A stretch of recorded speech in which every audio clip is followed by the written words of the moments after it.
Hi, I'm Dr. Paul Anstey. I have a question for you today. That is, have you ever been to the dental office and you have a space in your mouth and the options for how to repair and restore that space are discussed? And then one of the options given to you is a bridge.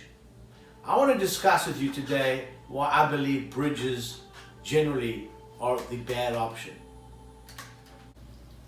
So I'd like to help you today so that you can better understand what the options are in terms of a bridge versus, say, a dental implant. Those are the main two options, so let's focus on those two options. When one is offered a dental bridge, it means that you have an anchor tooth at the back, an anchor tooth at the front, and then the fake tooth, or pontic as we call it, is sort of suspended across. When you look in someone's mouth, all you're going to see are the surfaces of the teeth. And functionally, you have a so-called third tooth, a false tooth, hanging between the back and the front part of the bridge. Well, the other option that I am more of a fan to promote would be modulating everything, keeping everything in the human mouth as separate as possible. What are the advantages of that? The main advantage is if something goes wrong in the back tooth, the front tooth, or on the implant, you're only dealing then with one entity. This bridge is failing right now, and this is what I call catastrophic failure. And the added burden of this is that it's usually later on in life. So this particular patient is in her 80s now. She has 3 of these types of bridges in her mouth. They're all failing, and I'm going to show that to you in a minute. Basically, the decision now is much more complicated in her 80s than it would be if she was a younger person. Even the option of placing a dental implant now is complicated dramatically by her age and the various factors associated with that. So I believe in foresight. And for foresight, one needs to have the insight of what's happening to human beings as they get older. And so the insight here is that things break down, and it's much harder for us to have treatment when we're in our 80s versus, say, in our 60s. Even the healing mechanisms are not as fine-tuned. There's some slowness, some retardation, some handicap, so to speak, that we have when it comes to soft and bone tissue healing. So I'm a big fan of separating things out, and instead of having bridges, because they're more convenient maybe at the time, and maybe it's a quicker treatment, or maybe it is a more economical treatment, realize that if you make that decision at age 40, 50, or 60, that there's a big chance that later on in life, you are then going to have to deal with it. And we don't want you to have regrets later on. So the foresight and wisdom required to help patients understand, to diagnose correctly, and to give them the best treatment option, not just for today, but for their future, to me is critical.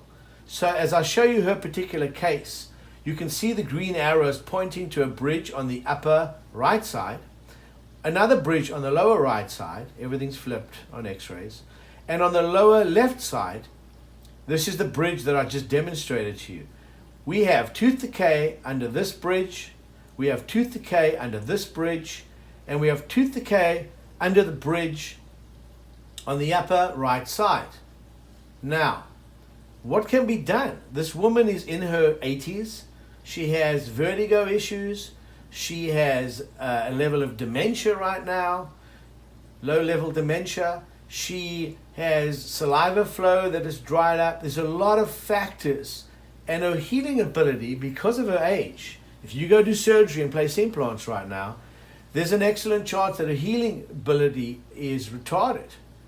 It's not as vibrant and as viable as, say, 20 years prior. So don't you think that my position today, where I am an advocate for placing dental implants instead of bridges, don't you think that if this woman had implants placed at this site, at this edentulous site, and at the upper edentulous site, say when she was in her 50s or 60s when she had these bridges done, don't you think that maybe now in her 80s she wouldn't have to be dealing with this? The outcome would be longer term, and she'd be having a much more comfortable situation, and not the pain and infection that she now has under these bridges that are spreading systemically in her system.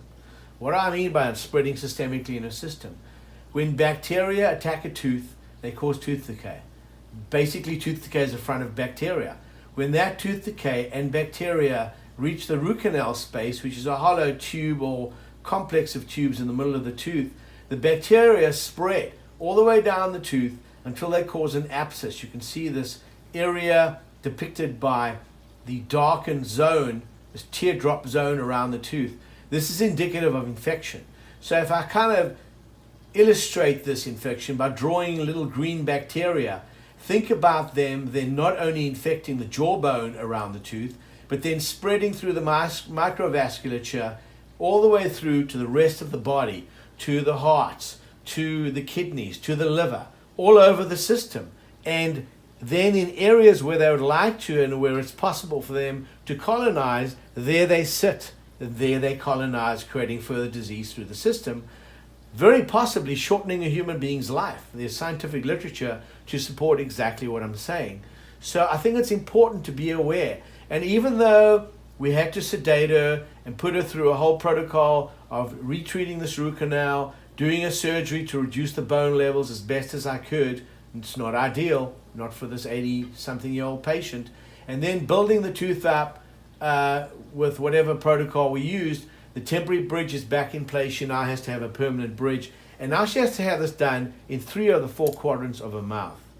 Don't you think that maybe if a better diagnostic decision was made earlier on, a diagnostic decision that involved more insight, foresight, and thus wisdom, would have served this patient and hundreds of thousands of other patients that are dealing with similar situations, would have served them way better. So I just wanted to share this with you today to help give you information and a lowdown on why I believe that bridges long-term are a bad treatment choice when there are other treatment options such as dental implants available today. So I hope this video and this explanation helped you understand things a little bit better in terms of these options we're discussing, why keeping things modular for saliva flow purposes, cleansability, etc., is a way better way to go. It's much more logical and practical, and the reality is, from a biologic perspective, it is the healthiest way to exist with different kinds of restorations in the mouth. Keeping things separate, always a winning plan. Thank you. If you have any other needs or have any other questions, please don't hesitate to contact us at the number below. Thank you.